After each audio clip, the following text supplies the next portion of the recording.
All right, let's dive into Google DeepMind's Gemini 2.5. Now, that title, the AI that thinks before it speaks, that's not just some slick marketing line. Seriously, it's about a fundamental shift in how AI works in a way we really haven't seen before. So think about it for a second. What if an AI could actually do what we're all told to do as kids? Think before you speak. Instead of just blurting out the first thing that comes to mind, what if it could actually pause, consider its options, and then pick the best, most strategic path forward?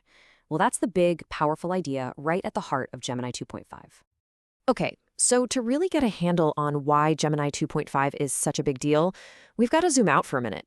See, this isn't some project off in a corner. It's a major piece of Google's absolutely massive AI ecosystem. And wow, just look at the scope of this thing. You've got AlphaFold, which is literally changing biology as we know it, Imagen and Veo creating incredible images and videos, even tools like SynthID for watermarking AI stuff. It's this whole universe of specialized AIs, and Gemini, well, Gemini is shaping up to be the powerful reasoning engine, kind of like the brain, that's starting to tie it all together. All right, let's zoom back in and meet the star of the show, the Gemini 2.5 family. And yeah, I say family because this isn't a one-size-fits-all kind of deal. It's a whole lineup of models, each one built for a specific job. The best way to think about it is like a toolkit, right? You've got Gemini 2.5 Pro. That's the heavy hitter, the one you bring out for the super complex jobs, especially coding. Then there's Gemini 2.5 Flash, which is all about speed and efficiency for your everyday tasks. And for when you need to do things at a massive scale without breaking the bank, that's where Flashlight comes in. It's all about having the perfect tool for whatever you're trying to build. And the family is still growing. They just added a new specialist to the mix, Gemini 2.5 Flash Image. This one is laser focused on one thing and does it incredibly well, generating and tweaking images just from simple text prompts. We're talking a real boost for creativity here. Okay, this brings us to the absolute core of what makes Gemini 2.5 so different.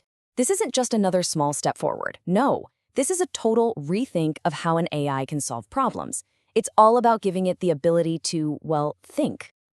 So the magic word here is adaptive thinking. The best way I can explain it is like the automatic transmission in your car, right? When you hit a steep hill, the car knows it needs more power and shifts down. On a flat highway, it shifts up for efficiency. This AI does the exact same thing, but instead of gears, it's shifting its own computational effort. It looks at a problem and decides, okay, is this a steep hill or a flat road? And then applies just the right amount of thinking power. So how does this actually play out? Well, first, it's calibrated. That means it doesn't just spit out the first answer it finds. It actually explores a bunch of different ways to solve the problem to find the best one. Second, it's controllable. Developers can actually give it a thinking budget, telling it how much effort to spend. And if they don't, well, that's where adaptive comes in. It just figures it out on its own, adjusting its brain power on the fly based on how tough the problem is. And this quote from Google, man, it just nails it.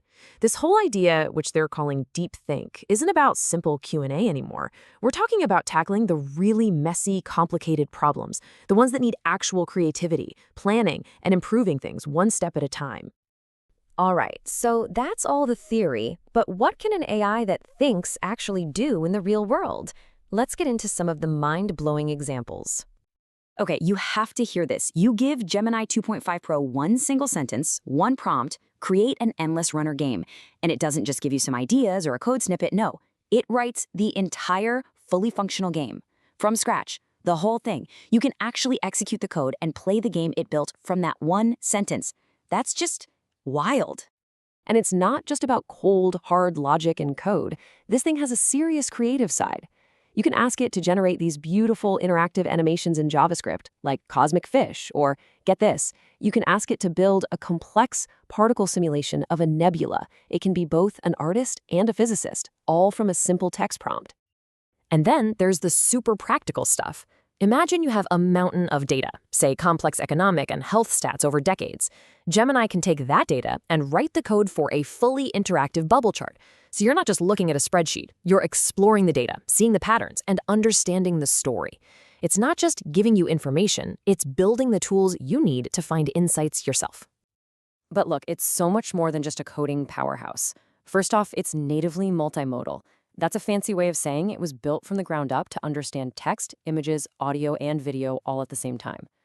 Then there's its audio skills. It can chat with you fluently and naturally in 24 different languages. And finally, it's memory. Its context window is just enormous. We're talking up to 1 million tokens at once. To put that in perspective, that's like reading all of The Lord of the Rings and remembering every single character and plot point perfectly. Okay, so all these features sound amazing, right? But here's the million-dollar question. How does it actually stack up against the other big players in the game? Let's take a look at the data. So this chart is looking at a really tough real-world benchmark for editing complex code. And as you can see, Gemini 2.5 Pro pulls ahead, coming out on top of its biggest competitors. Now, this isn't just about writing a few lines of code correctly. This is a direct test of its deep problem-solving and reasoning skills, and it's winning. But raw performance is only half the story. The other half is always price. And this table really lays it out. You've got the top-tier Pro model for that state-of-the-art power, but then you have Flash and Flashlight, which give you incredible capabilities for just a fraction of the cost. This is huge because it means this kind of advanced AI is suddenly way more accessible for all sorts of different projects and developers. And that really brings us full circle, back to that very first question. We're clearly shifting away from AI that just gives you answers to AI that can actually think through problems with you. So when you have a model that can strategize, that can build an entire game from a single thought, and that understands the world through sight and sound, the real question isn't what can the AI do anymore? The question is, what are we going to solve next?